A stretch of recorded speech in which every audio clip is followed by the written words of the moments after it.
प्यारे बच्चों, हम भारत की आजादी के आंदोलन में उत्तराखंड की महिलाओं के सक्रिय योगदान की चर्चा कर रहे हैं और पिछले भाग में आपने सुना कि किस प्रकार से महिलाओं ने परंपरागत रूढ़ियों को त्याग करके संघर्ष में भूमिका निभाना आरंभ किया था। अब हम उनके इस सक्रिय संघर्ष के अगले चरण पर बात करेंगे।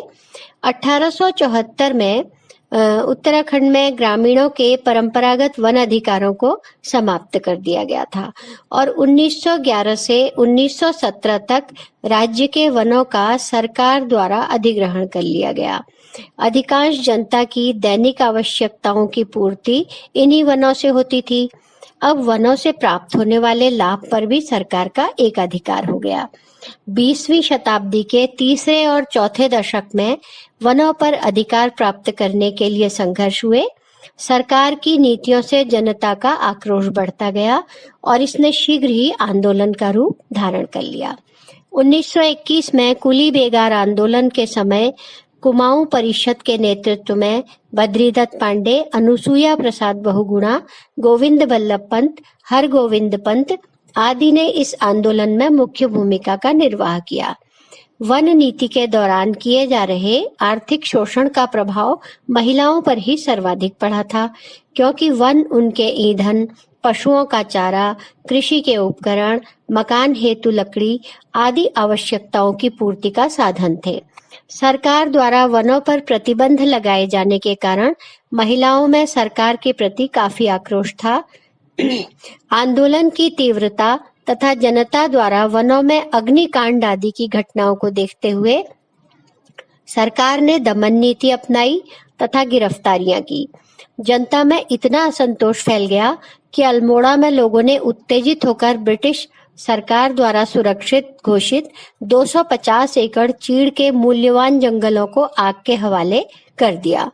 बोरारो क्षेत्र में जंगल सत्याग्रह का सबसे अधिक प्रभाव था। महिलाएं वनों में आग लगाने जैसे कार्यों में शामिल होने लगी। दुर्गा देवी को थकलौड़ी यानी सोमेश्वर वन में आग लगाने के आरोप में 1 माह की सजा हुई। वह जंगल सत्याग्रह में गिरफ्तार होने वाली कुमाऊं की प्रथम महिला थी। बच्चों, आज के दौर में अगर जंगल में कोई इस तरह से आग लगाए तो हम इस बात को मान के चलेंगे कि वो पर्यावरण का नुकसान है या हमारी वन संपदा की क्षति है, लेकिन तत्कालीन नीतियों में उनके लिए यह स्वाभाविक ही था। महिलाओं की सक्रियता और उत्साह बढ़ रहा था। अल्मोड़ा की महिलाओं ने रात में गौशाला में जागरण करने तथा सामाजिक उत्सवों के अवसर पर राष्ट्रीय गीतों को गाना प्रारंभ किया। वे अल्मोड़ा नंदा देवी मंदिर में होने वाली जनसभाओं में धीरे धीरे भाग लेने लगी। ज्योति शाह ने अपनी पुस्तक में 27 मई 1919 के शक्ति समाचार पत्र का संदर्भ देते हुए लिखा है कि 1919 में अल्मोड़ा में महिला समाज की स्थापना हेतु महिलाओं को संबोधित रमा अग्रवाल का संदेश शक्ति में छपा, जिसमें कहा गया कि 31 मई 1919 को शनिवार को सायंकाल 5:30 बजे आर्य समाज अल्मोड़ा में महिलाओं की एक सभा होगी, जिसमें महिला समाज के नियम, उपनियम तथा पदाधिकारियों की नियुक्ति होगी। तो इससे आप जान सकते हैं कि महिलाएं अपनी सभा बनाना भी शुरू कर रही थी। भारतीय राजनीतिक परिदृश्य में गांधी जी के आने के बाद औपनिवेशिक शासन के प्रतिरोध के लिए सत्याग्रह का तरीका अपनाया गया और समाज के प्रत्येक वर्ग को साथ लेकर चलने के प्रयास के अंतर्गत महिलाओं का भी आह्वान किया गया कि वे घर से बाहर निकलकर खादी, चरखा, मद्य निषेध और विदेशी वस्तुओं के बहिष्कार के लिए कार्य करें। उनका कहना था कि यदि भारत की महिलाएं चाहें तो वे इसमें पुरुषों से भी अधिक योगदान कर सकती हैं। खादी आंदोलन पूर्ण रूप से महिलाओं पर निर्भर है। पुरुषों के मुकाबले 5 गुना अधिक महिलाएं खादी को सहयोग दे रही हैं। प्रशिक्षित महिलाएं विभिन्न स्थानों पर सत्याग्रह इकाइयां स्थापित कर सकती हैं और शराब की दुकानों पर प्रतिनिधि मंडल ले जाकर उनसे यह व्यापार बंद करने का निवेदन कर सकती हैं। भारत की महिलाओं ने पर्दे को उखाड़ फेंका और राष्ट्र के लिए काम करने को आगे आईं। गांधी जी ने महिलाओं की भूमिका की सराहना करते हुए आगे भी कहा कि उन्होंने आश्चर्यजनक जागरूकता का प्रदर्शन किया। उन्होंने दमन सहा, लाठीचार्ज सहा, पर अपना संतुलन नहीं खोया। असहयोग आंदोलन के दौरान उत्तराखंड में स्थानीय स्तर पर महिलाएं राष्ट्रीय आंदोलन में पुरुषों के साथ प्रत्यक्ष हिस्सेदारी लेने लगी और विदेशी वस्त्रों का बहिष्कार और खादी के प्रचार जैसे रचनात्मक कार्यों में भाग लेना प्रारंभ किया। उन्होंने खादी पर भी गीत गाए, जैसे खादिक धक धक मैच, आपण पनक अभिमान भरी रो। 1922 में भागीरथी देवी और राजेश्वरी देवी ने कहा, बहनों, हम मैदान में आकर अहिंसक असहयोग के युद्ध में खद्दर की वर्दी पहनकर इस अन्यायी सरकार से शांति की लड़ाई लड़ें और अपने अपने घरों के चूल्हे चौकियों का इंतजाम अपने कायर खुददार मर्दों के सुपुर्द करें।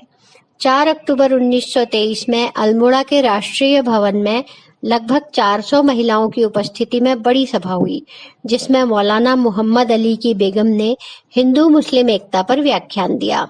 असहयोग आंदोलन की समाप्ति के बाद सरकारी दमन के कारण जेल गए आंदोलनकारियों के घरों की देखभाल करना भी महिलाओं कार्यकर्ताओं ने आरंभ कर दिया था।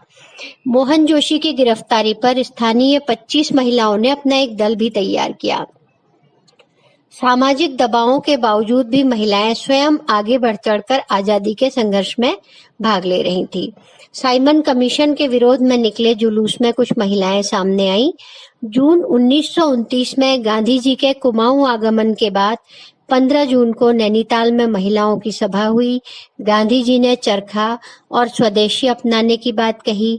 गांधी के भाषण से प्रभावित अनेक महिलाओं ने अपने आभूषण तत्काल उतारकर गांधी जी को चंदे के रूप में समर्पित कर दिए और यहाँ से गांधी जी को 1199 रुपये तथा 2000 रुपये के आभूषण दिए गए। नैनीताल में सक्रिय महिला कार्यकर्ता भागुली देवी थी। इसके बाद गांधी भवाली गए। 16 जून को ताड़ी खेत जाने पर शाम 4 बजे हुई सभा में बड़ी संख्या में महिलाएं थी। 18 जून को रानीखेत में उन्होंने महिलाओं की एक स्वतंत्र सभा को संबोधित किया।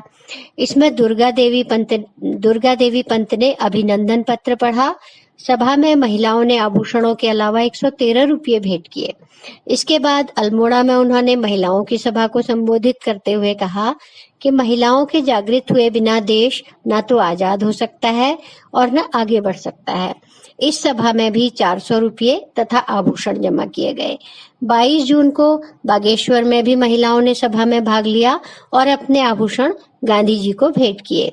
तो गांधी जी जहां जहां गए वहां महिलाएं बड़ी संख्या में जुलूस और सभाओं में आई। उन्होंने महिलाओं की स्वतंत्र सभाओं को भी संबोधित किया। इस प्रकार गांधी जी के आगमन से उत्तराखंड में महिलाओं की आंदोलन में भागीदारी बढ़ी। राष्ट्रीय स्तर पर madam Bhikaji Cama, sister Nivedita, Annie Besant, Sarojini Naidu, Kalpana Dutt, Swarup Rani Nehru, Kasturba Gandhi, सरला देवी, विजय लक्ष्मी पंडित आदि महिलाओं की सक्रिय भूमिका की खबरें भी यहाँ की महिलाओं का उत्साह बढ़ा रही थी।